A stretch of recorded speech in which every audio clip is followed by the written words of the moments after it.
자, 오늘 우리에게 주신 하나님 말씀 요한복음 21장입니다. 요한복음 21장 15절에서 19절입니다.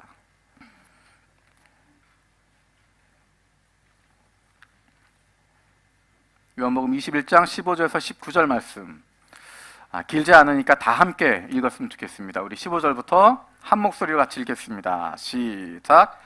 그들이 조반 먹은 후에 예수께서 시몬 베드로에게 이르시되 요한의 아들 시몬아 내가 이 사람들보다 나를 더 사랑하느냐 하시니 이르되 주님 그러하나이다. 내가 주님을 사랑하는 줄 주님께서 아시나이다. 이르시되 내 어린 양을 먹이라 하시고 또 두 번째 이르시되 요한의 아들 시몬아 내가 나를 사랑하느냐 하시니 이르되 주님 그러하나이다. 내가 주님을 사랑하는 줄 주님께서 아시나이다. 이르시되 내 양을 치라 하시고 세 번째 이르시되 요한의 아들 시몬아 사랑하느냐 하시니 주께서 세 번째 내가 나를 사랑하느냐 하심으로 베드로가 근심하여 이르되 주님 모든 것을 아시오매 내가 주님을 사랑하는 줄을 주님께서 아시나이다. 예수께서 이르시되 내 양을 먹이라.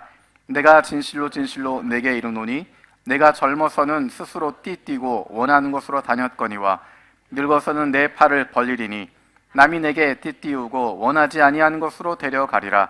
이 말씀을 하심은 베드로가 어떠한 죽음으로 하나님께 영광 돌릴 것을 가리키심이로라. 이 말씀을 하시고 베드로에게 이르시되 나를 따르라 하시니. 아멘. 12월을 맞춰가면서 12월 마지막 주가 되면 요한복음 말씀이 전체 다 맞춰지게 됩니다. 시작해서 긴 부분이었지만 2년 넘는 시간 동안 같이 말씀을 나누고 드디어 마무리까지 할 수 있다고 하는 것이 얼마나 감사한지 모르겠습니다. 12월 마지막 주의 요한복음 마지막 부분, 마지막 단락을 읽고 나면 그 다음 1월 1일부터는 우리가 창세기부터 다시 시작하기로 했습니다. 창세기 1장 1절부터 시작해서 매일마다 3장이나 4장씩 말씀을 같이 읽어가는 겁니다. 그래서 새벽 기도는 그 본문 가운데 그날 읽어야 할 본문을 같이 읽고 그 가운데서 설교하게 되고, 주일도 마찬가지로 그날 읽어야 할 본문 석 장, 넉 장 그 중에서 본문을 선택해서 설교를 하게 됩니다. 1년이 지나고 나면 성경 전체를 다룰 수 있는, 성경 전체에 있는 말씀 가운데 설교를 같이 하게 되고 같이 기도할 수 있는 기회를 갖게 됩니다. 평소에 여러분 성경을 많이 읽으시겠지만 이렇게 시간을 한번 집중해서 전교인이 같이 한일 중영 모든 회중이 같이 읽어가게 됩니다. 1년 동안 온 교회가 함께 말씀을 읽어가고 그 가운데서 하나님의 말씀이 무엇인지, 하나님의 마음이 어떤 것인지 발견할 수 있는 그런 시간이 되어질 것입니다. 4년에 한 번 정도 이렇게 1년 동안 성경 일독을 통해서 성경 전체를 볼 수 있는, 숲을 볼 수 있는 훈련을 하는 것이 균형을 잡아가는데 굉장히 좋습니다. 여러분들 1월 1일부터 시작이 되는데 지금 교역자들이 고민하는 것은 중간에 멈춰지면, 여러분은 그 생각하시죠? 작심삼일하면 어떻게 할까? 작심삼일 어떻게 할까? 중간에 여기서 답이 좀 들리긴 했지만 작심삼일 괜찮습니다. 왜 괜찮을까요? 다시 시작하시면 됩니다.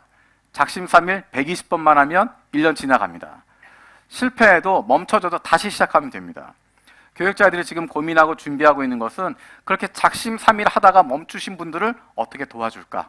어떻게 패자부활전이라고 부르기도 하고, 어떻게 떨어진 사람들 보충 수업이라고 할 수도 있고, 그런 것들을 어떻게 준비할 수 있을까 고민하고 방법들을 찾아가고 있습니다. 여러분 마음만 가지고 있으면, 내가 1년 동안 하나님의 말씀에 집중하겠다 마음만 가지고 있으면 끝까지 할 수 있도록 어떻게든 도우려고 합니다. 그래서 여러분들 지금부터 준비하시면 좋겠습니다. 참고로 한 가지 팁을 말씀드리면 오늘부터 시작하시면 됩니다. 공식적으로는 1월 1일부터 시작하는 건데 오늘부터 시작하시면 됩니다. 오늘부터 창세기 읽기 시작해서 막 읽어나가기 시작하시면 중간에 며칠 휴가 갔다 오는 거, 중간에 애들 인플루 때문에 아파서 알아눕는 거, 이런저런 빠지는 것들을 보충할 수 있습니다. 그래서 오늘부터 비공식적으로 시작하시면 미리 준비를 막 하시면 됩니다. 중간에 빠질 것들 미리 생각하시고, 올 초부터 시작했던 거 그거는 해당되지 않습니다. 오늘부터 창세기 시작하는 겁니다. 그렇게 읽기 시작하면 중간에 조금 빠지더라도 그거 채우면서 갈 수 있으니까 훨씬 더 여유 있게 할 수 있습니다. 부당한 거 아니냐, 불공정한 거 아니냐, 아닙니다. 한 달 전부터 시작해도 연말 되면 끝내기 굉장히 어렵습니다. 중간에 여러 가지 변수들이 있기 때문에 미리 땡겨서 읽고 준비하는 부분들이 있으면 됩니다. 이렇게까지 하는 이유가 무엇이냐면 성경 전체를 읽는 훈련을 하고자 하는 것입니다. 성경 어디서나 읽을 수 있지, 어디서나 읽을 수 있는데 안 읽습니다. 집에 가서 읽을 수 있지 집에서 안 읽습니다. 이렇게 한번 기회를 만들어서 서로 함께 하자라고 이야기하면 이번 기회에 같이 갈 수 있습니다. 나중에 하겠지, 나중에 그런 기회 없을 수도 있습니다. 지금 조금 더 젊을 때, 조금 더 눈 잘 보일 때, 조금 더 힘이 있을 때 지금 시작해서 한번 같이 하는 겁니다. 함께 하게 되면 끝까지 같이 갈 수 있습니다. 여러분들 그런 마음을 가지고 준비했으면 좋겠습니다. 오늘 본문 말씀은 지지난주에 나누었던 갈릴리 바닷가에서 예수님이 제자들을 만났던 그 상황에서 이어집니다. 제자들과 함께 조반을 아침 식사를 나누고 있습니다. 그런데 지지난주 본문을 보면 제자들과 예수님 사이가 약간 서먹하다, 어색하다라고 이야기했습니다. 별다른 대화가 기록되어 있지 않습니다. 별다른 대화가 없이 아침 식사가 끝나게 되고 예수님께서 그 가운데 있는 베드로에게 말을 건네십니다. 그리고 베드로와의 대화가 진행됩니다.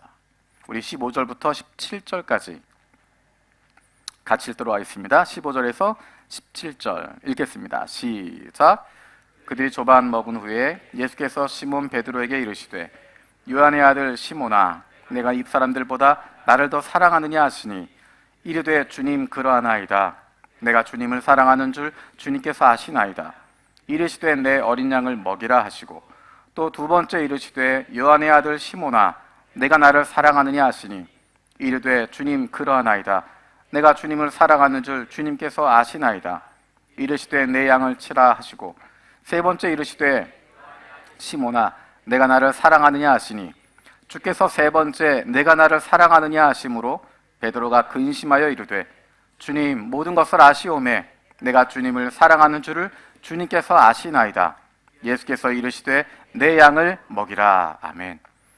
예수님께서 제자들을 떠나서 승천하시기 전에 하늘로 올리우시기 전에 베드로에게 예수님의 사람들을 맡기고 있는 장면입니다. 우리가 성경에서 하나님을 목자로 표현하고 그의 백성들을 양으로 표현하는 것 많이 봤습니다. 예수님께서도 본인을 나는 선한 목자다라고 말씀하셨습니다.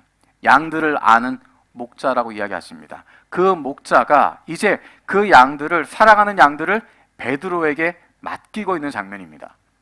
이것은 몇백 마리, 몇천 마리의 양들을 몇 마리 있으니까 잘 챙겨라 라고 후임자에게 넘겨주는 그런 수준이 아니라 그 양 한 마리 한 마리의 이름을 아시고 그 내용을 아시고 그 스토리를 아시고 그 중심을 알고 있는 그 예수님께서 선한 목자 되신 예수님께서 내가 가장 사랑하는 이 양을 내가 가장 사랑하는 이 사람을 맡기는 것입니다.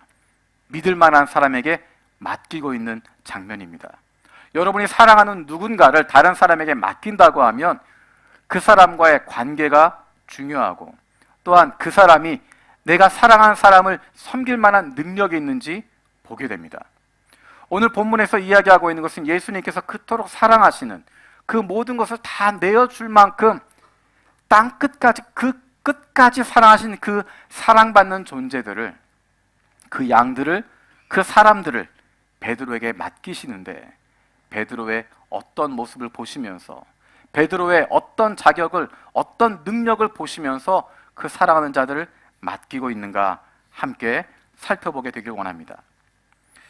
예수님께서 베드로에게 그의 사랑하셨던 사람들, 예수님의 양들, 예수님의 사람들을 맡기시는데 예수님이 원하셨던 것이 무엇이었나? 예수님은 베드로에게 이 사람들을 사랑하냐 물어보지 않으셨습니다. 이 사람들을 사랑하냐? 내가 너에게 내 양들을 맡길 텐데 사랑하냐 물어보시지 않습니다.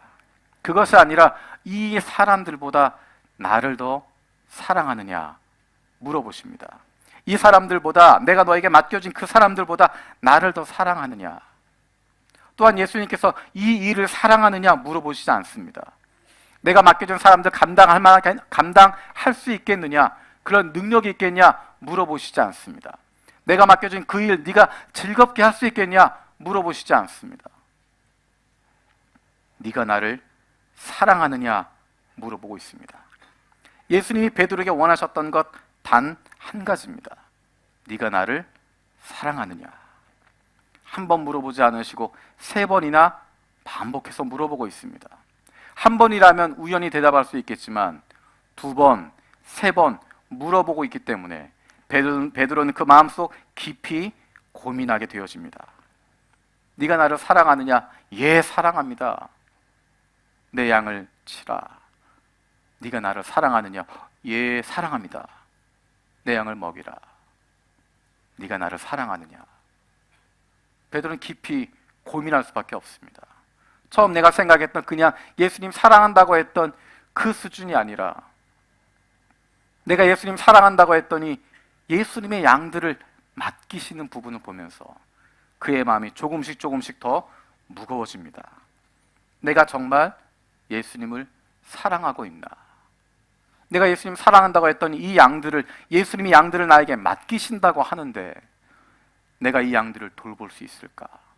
내가 그럴 만한 자격이 있을까?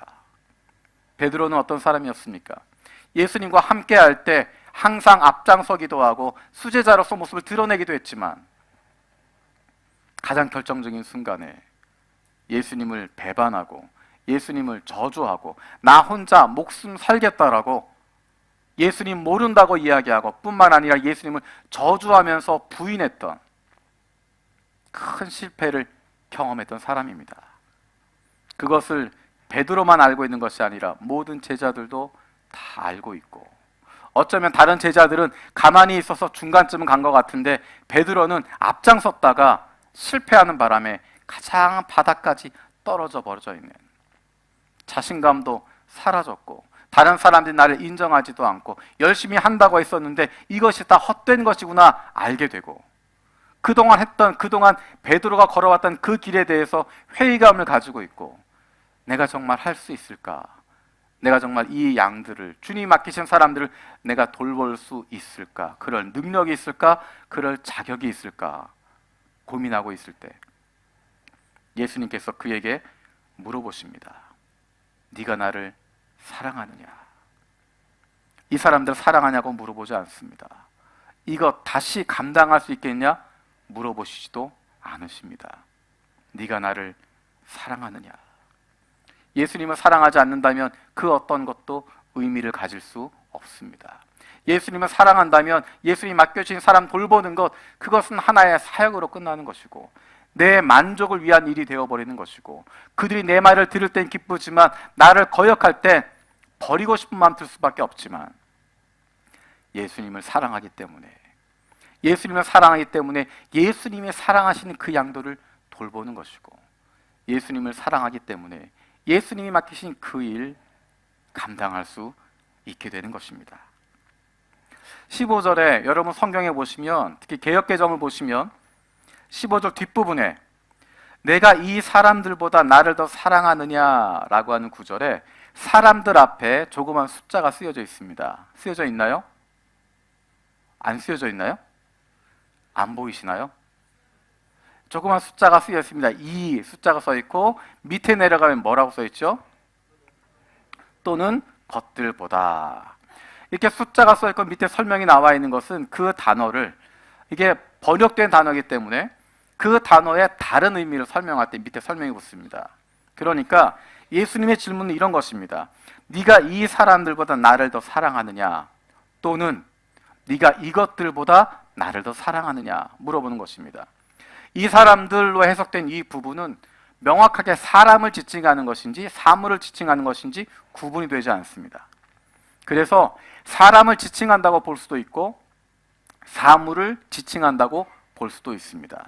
일반적으로 그 상황을 봤을 때 사람들 이련히 생각하고 이 사람들보다 라고 하지만 이것들보다 라고 해석해도 맞다는 것입니다. 그 자리에 누가 있었습니까? 이 사람들보다 라고 이야기할 때 예수님의 다른 제자들이 있었고 예수님께서 내 양을 맡긴다라고 이야기할 때 그 양이라고 불리고 있었던 예수님의 사람들을 이야기합니다. 그 사람들을 사랑하는 것보다, 그 제자들을 사랑하는 것보다, 다른 이들을 사랑하는 것보다 예수님을 더 많이 사랑하냐라고 물어보는 것입니다. 또 한 가지 가능한 질문은 이것들보다 나를 더 사랑하느냐. 지금 베드로 곁에 무엇이 놓여 있습니까? 153마리의 물고기들이 놓여 있습니다. 153마리라고 하면 우리 머릿속엔 잘 와닿지 않지만 지지난주에 살펴봤던 내용을 보면 그물이 찢어질 정도로 고기를 잡았다라고 이야기합니다. 어부가 고기를 잡는데 그물이 찢어질 정도로 고기를 잡았다고 하는 것, 그것은 어부로서 성공하는 것입니다. 손에 잡히는 성공입니다. 내가 무엇인가 성취한 것입니다. 풍요로움입니다. 내가 하고 싶었던 것 이루어가는 것입니다. 어부로서 성공하는 것입니다. 뿐만 아니라 내가 가지고 있는 사명 잘 이루어가는 것입니다. 내가 성취하고 싶었던 것도 다 잘 이루어가는 것입니다. 예수님이 물어보십니다. 그것들보다 나를 더 사랑하느냐? 네가 추구하고 있었던 그 꿈들, 네가 얻고 싶었던 그 풍요로움, 네가 가지고 싶었던 그 재물, 네가 성취하고 싶었던 그 비전, 네가 목숨같이 생각했던 그 사명, 그것보다 나를 더 사랑하느냐? 어쩌면 우리는 사명 그 자체를, 우리가 가지고 있는 생각 그 자체를, 우리의 꿈 자체를 내 생명보다 더 소중하게 여긴다고 하면서 예수님보다 더 사랑하고 있는지도 모릅니다. 예수님은 다시 물어보십니다. 이것들보다 나를 더 사랑하느냐? 이 모든 것들보다 나를 더 사랑하느냐? 나를 더 사랑한다고 하는 것은, 예수님을 더 사랑한다고 하는 것은 다른 것 내려놓을 수 있다는 것입니다. 다른 것 포기할 수 있다는 것입니다. 다른 것 없어도 괜찮습니다라고 할 수 있다는 것입니다. 나에게 더 소중한, 내가 더 사랑하는 예수님을 가질 수 있다면, 그분과 함께 할 수 있다면 다른 것 포기할 수 있다는 것입니다. 예수님만으로 충분하다는 것입니다. 베드로를 회복시키시고 그에게 주셨던 사명을 다시 회복시키시면서 예수님이 무엇을 원하고 계시는가? 어쩌면 그 질문은 우리에게 던져진 질문일 수 있습니다. 예수님께서 우리를 회복시키시면서 우리에게 새로운 사명을 다시 주시면서 우리에게 원하시는 것이 무엇일까? 예수님께서 우리 교회를 회복시키시고 우리에게 사명을 주시길 원하는데 우리에게 원하시는 것이 무엇일까? 예수님은 다른 모든 것들보다, 다른 어떤 것들보다 예수님을 사랑하기를 원하고 계십니다. 우리의 회복의 시작, 그 중심은 예수님에 대한 사랑입니다. 예수님과의 관계가 회복되는 것, 그것이 없이는 아무것도 이루어갈 수 없습니다. 오늘 본문에 보면 베드로가 불편해하는 모습이 보입니다. 그 마음이 힘들 수밖에 없습니다. 그럼에도 불구하고 예수님은 대답을 기다리고 계십니다. 입술을 열어서 고백하라고 하는 것은 그런 결단을 내리라고 하는 것입니다. 내게 있는 사람들이 소중한지, 예수님이 중요한지, 내가 하고 있는 사역이 중요한지, 예수님이 더 중요한지, 내가 이루고 싶은 꿈이 더 중요한지, 예수님이 더 중요한지, 마음의 결단을 내리라는 것입니다. 그 결단을 내리고 난 이후에, 내가 이 모든 것들보다 예수님을 더 사랑합니다라고 이야기한 이후에 예수님께서 그에게 사명을 다시 확인시켜 주십니다. 우리 19절 말씀 같이 보겠습니다. 19절입니다. 같이 읽겠습니다. 시작.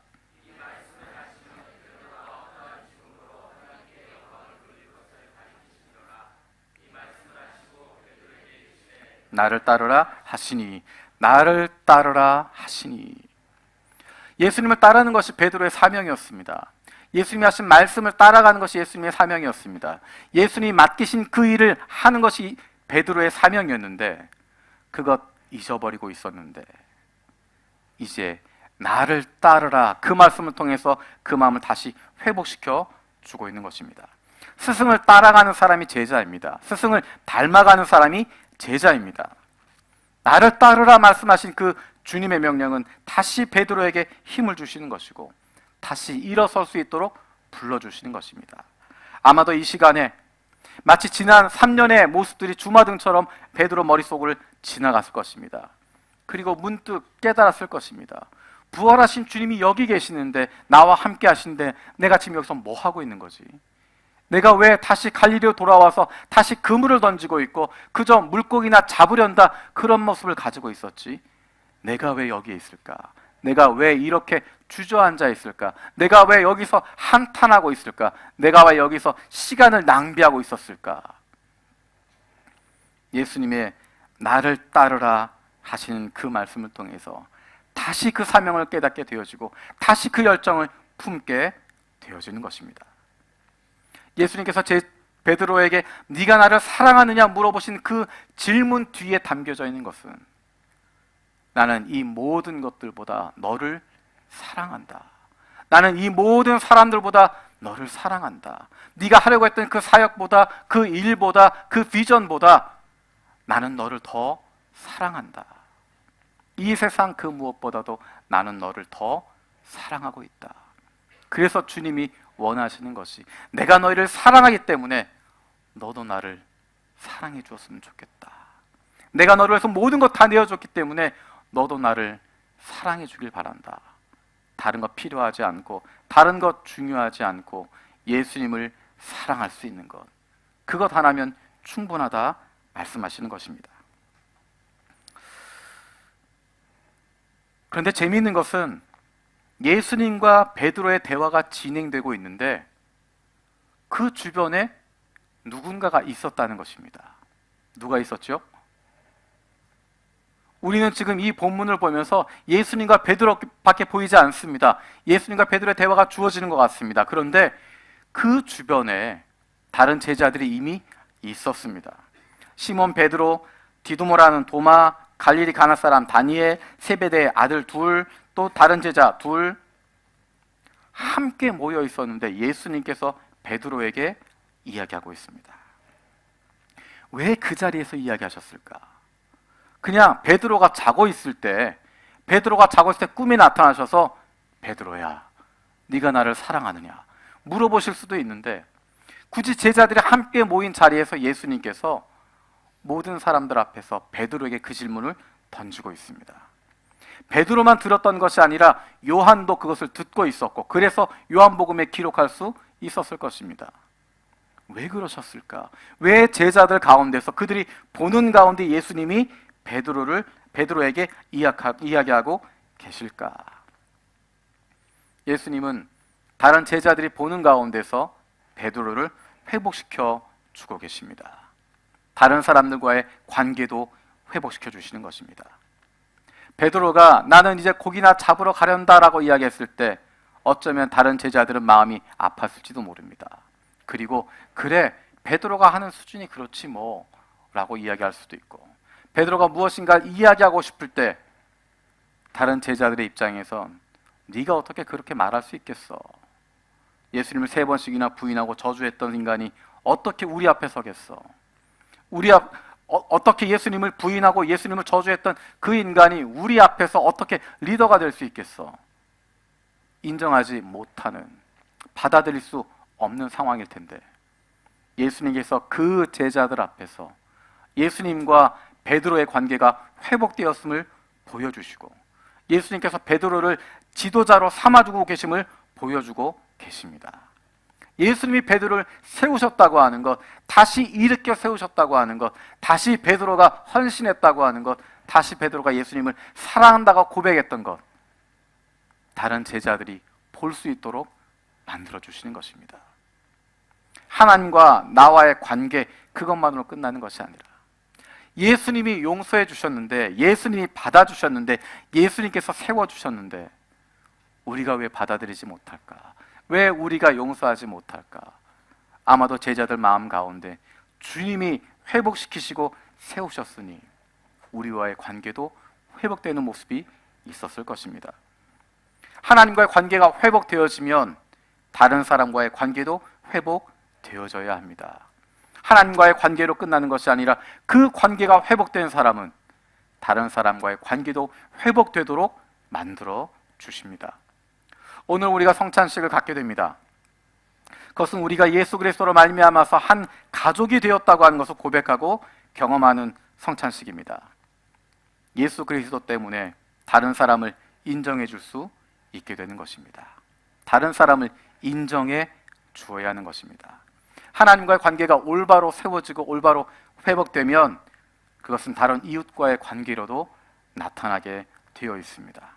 하나님을 사랑하는데 이웃과의 관계가 끊어져 있다면 내가 정말 하나님 사랑하는 것인지, 하나님과의 관계가 올바로 회복되어져 있는 것인지 다시 한번 돌아보아야 합니다. 오늘 성찬식을 통해서 하나님과의 관계가 예수 그리스도로 말미암아 회복되었다는 것을 확인할 뿐만 아니라 예수 그리스도로 말미암아서 서로의 관계가, 우리 공동체 안에서의 관계가 회복되어야 함을 고백하고 경험하는 시간 되어지길 원합니다. 같이 기도하겠습니다. 살아계신 아버지 하나님, 감사합니다. 예수님께서 베드로를 찾아가시고 그를 회복시키시고 새롭게 하신 것 기억합니다. 다른 이들 사랑하냐 물어보지 않으시고 이 사역 감당할 수 있겠냐 물어보지 않으시고 네가 나를 사랑하느냐 물어보셨던 것 다시 한번 기억합니다. 예수님에 대한 사랑이 우리 가운데 회복되게 하여 주시고 그로 말미암아 주님과의 관계가 올바로 세워질 수 있는, 그리고 다른 사람들과 이웃들과의 관계도 올바로 세워질 수 있는 저희들 되게 하여 주시옵소서. 감사드리고 예수님의 이름으로 기도드립니다. 아멘.